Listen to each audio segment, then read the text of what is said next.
দুধ বা দুধের বিকল্প হিসেবে আজ দু চারটে কথা না বললেই নয়।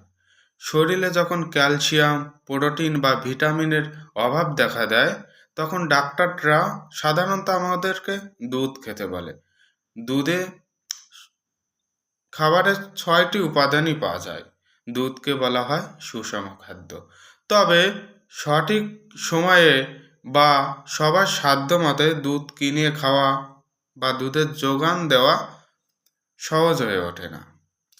অনেকে দারিদ্রতার কারণে দুধ কিনে খেতে পারেন না, কিংবা অনেকে দুধ পান না, পয়সা থাকলেও অনেক সময় দুধ পাওয়া যায় না। তো দুধের বিকল্প হিসেবেও কিছু সবজি, কিছু মাছ আছে যেগুলো খেয়ে আপনি দুধের চাহিদা মেটাতে পারেন।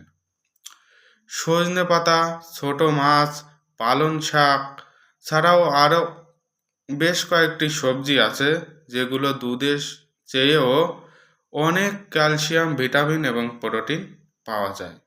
সুতরাং যাদের হাড়ের সমস্যা, যাদের শরীর দুর্বল, যাদের হাতে পায়ে শক্তি ভালো পান না যারা, তারা দুধের বিকল্প হিসেবে পালং শাক, সজনে পাতা, ছোট মাছ এগুলো খেতে পারেন।